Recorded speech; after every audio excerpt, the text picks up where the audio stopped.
Show Me State, and I just feel such a warm welcome here in this family arena. I was telling Todd, we got basketball, we got hockey. I feel like, being here, I'm feeling like we're at home. And I was looking at the iPhone on my clock there, and I said, okay, exactly at this time back home in Wasilla, our little Piper is at basketball practice. She couldn't make the trip because little girl basketball is just so dang important in our world. You know, you can't travel on a night that you have basketball practice, but she could have been here because she could have been in this arena playing some hoop. This is wonderful. Thank you so much for allowing us to be here. My husband Todd got to make the trip with me. He's somewhere over there, and he too is honored to get to be here. Thank you, 97.1 MS Communications. You are defending our republic. You are being able to broadcast the programs that are helping to educate this country, helping all of us know what to do to defend our republic. I'm so thankful that we get to be here tonight to encourage one another and to be here to talk about what it is that we have to defend our republic against and how it is that we can do this. First, though, if you love your freedom, you thank those who have defended our republic in uniform. We thank our vets, those presently serving, those serving in the past. I would ask that our veterans stand up. We honor you. We salute you, United States military.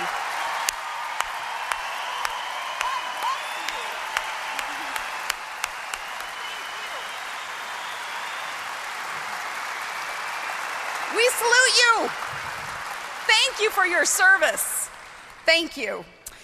Well, I'll tell you, we are extremely happy to be able to take this trip from chilly little day in Wasilla, Alaska that we had yesterday. The snow's ready to fly already, and while we were traveling, I was so looking forward to coming here. Wondering though that fall colors at least are out there, but it's kind of roasting around here. I was surprised at being able to thaw out at this time of year here, but very refreshing, very good. Thankful that MS Communications is bold enough to support a program like this, an event where they dare ask us to defend our republic, how we can defend our public. And I got to thinking about, okay, the remarks tonight then. Defending the republic, defending it from what? I'll tell you from what. The guiding principle of our republic since its founding is a belief in the empowerment of the individual. Our founding fathers knew that this was key to all self-government, and that's why we believe in limited government that doesn't encroach on individual liberty or restrict our opportunity.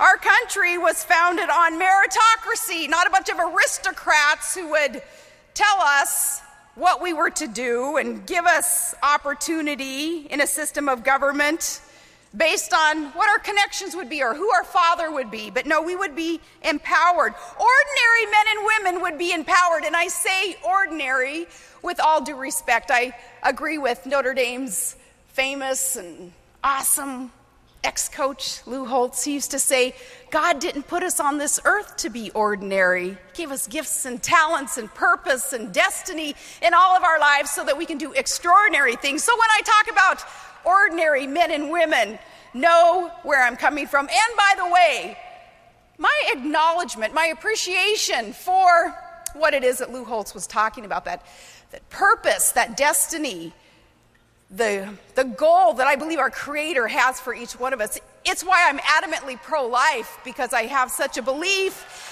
in all of God's children having purpose, having destiny.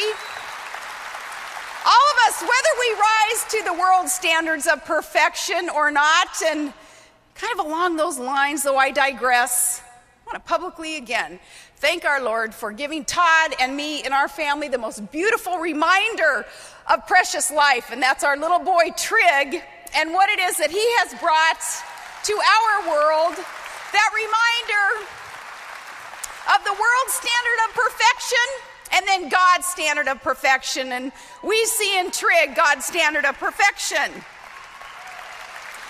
But our system of government here in the United States It was to empower ordinary men and women to prosper on their own merits and not on their connections.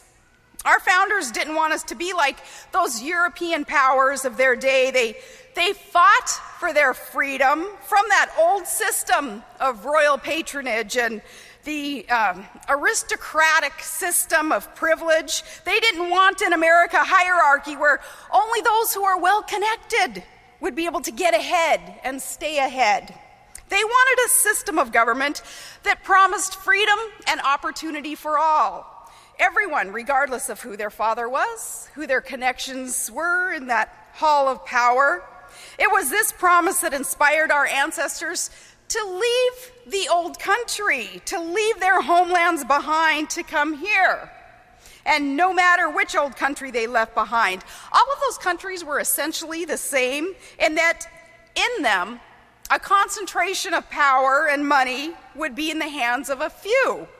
But in America, anyone could prosper and make something of themselves through hard work. Just look at your own family histories. I'll bet that through the lineage that you can trace in your own family, no doubt your ancestors left behind poverty in their old countries to settle in places of opportunity, like in St. Louis, in St. Charles, a place like this. I know in my own family, the Sheerans, an Irish Catholic family, many, many years ago, generations ago, escaping the poverty of the hunger back in Ireland, they came to the U.S. and they began as farmers in Minnesota. And one of the great somebodies in our family, when he died, they called him the old pioneer. I think that was kind of instilled in me through that bloodline, a pioneering spirit. This exceptional country was built by the disconnected and the dispossessed, kind of the underdogs who sought to escape poverty and a lack of opportunity and come here, people who were fleeing oppression. We are a nation of the little guys who started out small and humble, and we built the most exceptional nation on earth. This is America. This is America, and I'm proud to share this with you, where we are always proud of America. In good times and in bad, we are proud of our country. It was the unleashed power and creative energy of freedom-loving men and women who carved this nation out of a wilderness.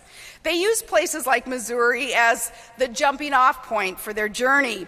Here was the gateway to the American West. This is our frontier tradition. From here, steps would be taken towards our God-ordained destiny for good.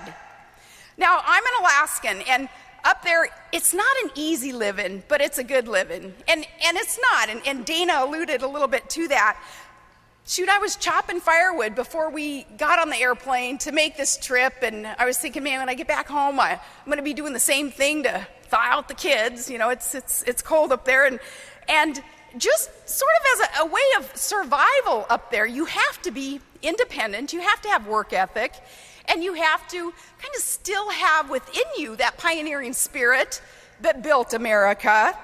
The snow will start flying soon in that huge state of ours called Alaska. Let me digress again a little bit and talk about Alaska and what it is that we have up there.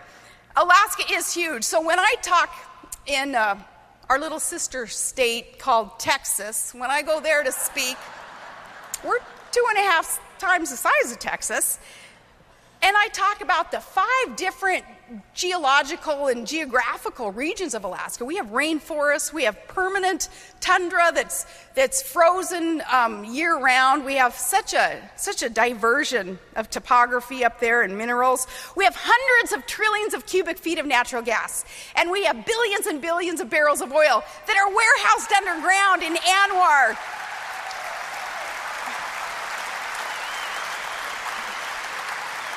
We have minerals that are still untouched because of wacko environmentalists who would rather see us rely on foreign sources of energy, essentially funding some of our enemies, trying to purchase energy sources from them, when we, in your sister state of Alaska, we're sitting on the resources that America needs and could use today. We just need the political will in order to develop these responsibly.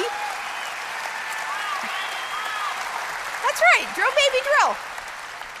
And it was President Lincoln and his cabinet, his Secretary of State, William Seward, he recognized this territory called Alaska all those years ago. He recognized some of our resources. At the time, it was waterways, it was transportation corridors, it was our strategic location on the globe, it was fisheries. He recognized back then how Alaska could someday help secure our union because of our location and because of our resources. And now it is a matter of the federal government living up to its end of the bargain. As we finally became a union member about 50 years ago, we said, let us develop those God-given resources and we won't be reliant on the federal government in order to fund the state of Alaska.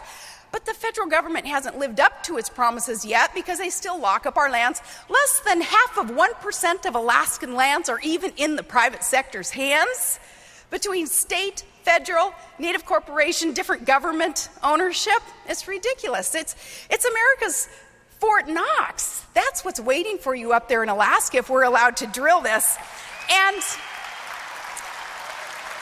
there will come a time soon when Alaska will be able to fulfill its destiny. I believe there is a time coming where Alaska will help secure our union. It will be tapping our resources, and somehow, some way, I believe that it's providential, even that strategic location. Yes, you can see Russia from Alaska. You can. You can swim between the two land masses even.